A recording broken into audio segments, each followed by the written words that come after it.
Alhamdulillah Alhamdulillahilladzi khalaqal mauta wal hayata liyabluwakum ayyukum ahsanu amala. Ashhadu an la ilaha illallah wahdahu la syarika lah wa ashhadu anna Muhammadan abduhu wa rasuluhu la nabiyya ba'dah.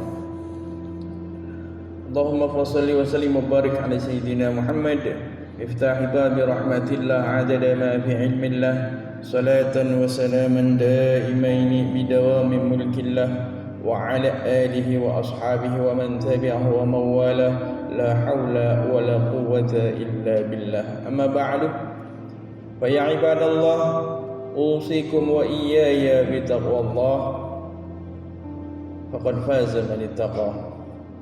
Wa qala Allah ta'ala fi kitabihil karim يا أيها الذين آمنوا اتقوا الله حق تقاته ولا تموتن إلا وأنتم مسلمون. صدق الله العظيم. Hadirin jamaah salat Jumat Masjidil Rahman,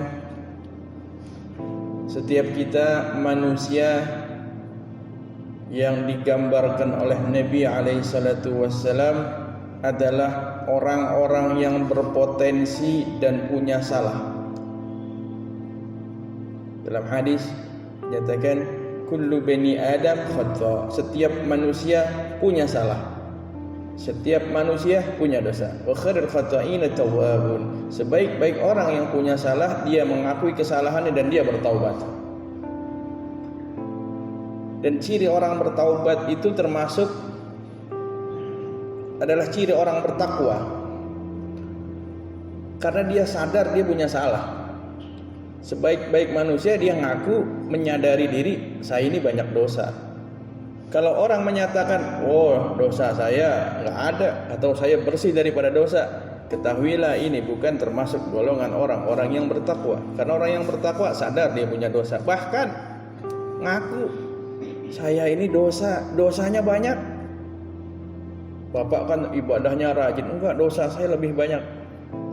Sekelas Abu Bakar Siddiq saja pernah menyatakan diri di hadapan Nabi, ya Rasul saya ini termasuk orang munafik. Itu sekelas Abu Bakar Siddiq, sahabat Nabi yang dekat, memproklamirkan diri bahwa saya ini apakah termasuk orang munafik, menyatakan seperti itu. Apalagi kita. Maka kalau kita menyatakan diri kita bersih daripada dosa, sungguh suatu kesalahan.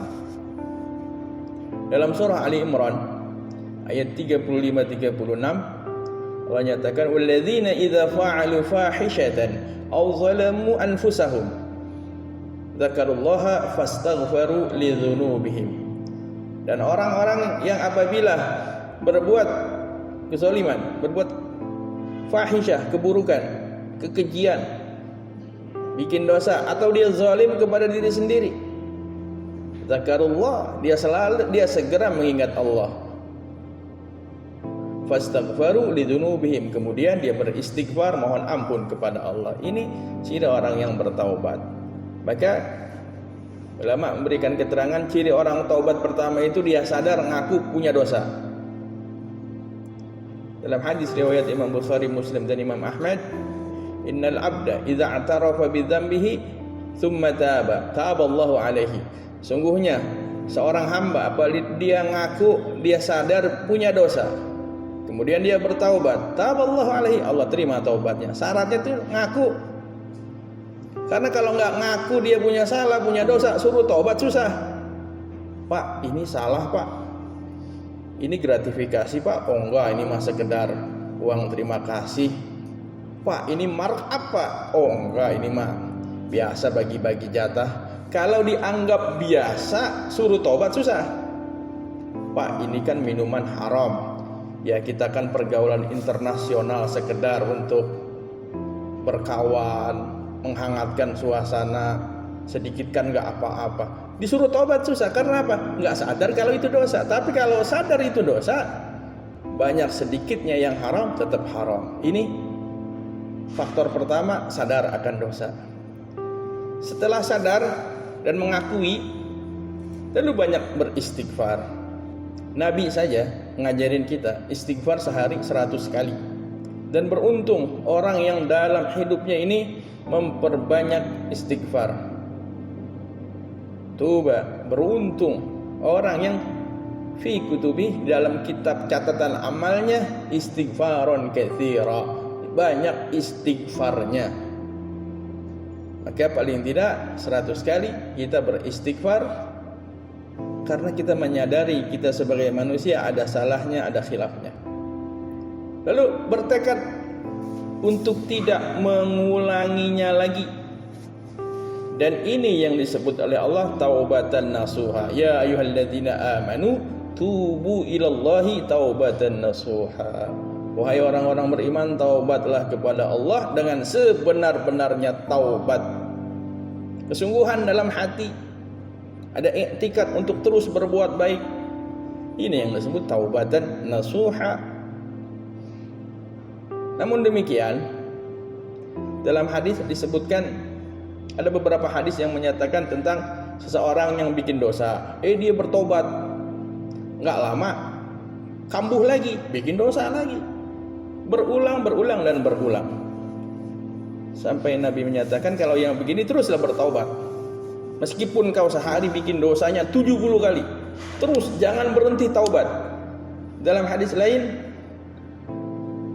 dalam hadis qudsi, innal abda, sungguhnya abda, seorang hamba, dia sadar dia bikin dosa, dia mohon ampun kepada Allah, dan Allah mengampuni. Dia bikin dosa lagi, Allah mengampuni, terus berulang sampai fa'al, berbuatlah, fa'al ma syi'ta, berbuatlah sesukamu. Karena apa? Allah udah ampuni. Dengan sebab apa? Dia bosan dengan dosanya. Bikin dosa, istighfar, tobat, kambuh lagi, istighfar lagi, terus berulang sampai dia menemukan titik di mana ini dosa, dia bosan.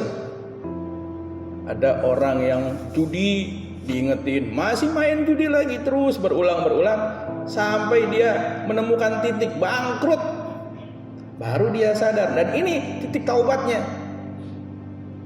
Wah, dia kalau ada duit foya-foya buat yang haram-haram dan sebagainya, disuruh berhenti susah, pailit, baru ingat Allah, baru ke masjid. Ya, ini titik taubatnya di sini. Sama kayak orang sakit, Bapak harus berhenti mengkonsumsi minuman beralkohol, Bapak harus berhenti minum makanan seperti ini. Kalau udah sakit berhenti dia. Kenapa Pak nggak minuman keras lagi? Liver saya kambuh. Zahirnya liver, tapi disitulah Allah menarik dia untuk betul-betul berhenti mengkonsumsi minuman keras. Dan taubat ini, kalau lihat ayatnya, tubu ilallahi taubatan nasuha, wahai orang-orang yang beriman, suruh taubat. Orang sudah beriman masih disuruh taubat. Karena apa? Taubat meningkatkan derajat. Jangan menganggap kita sudah tahajud, sudah melakukan hal-hal yang baik, bersih, tidak, terus meningkatkan sampai menganggap dosa-dosa kecil adalah dosa besar.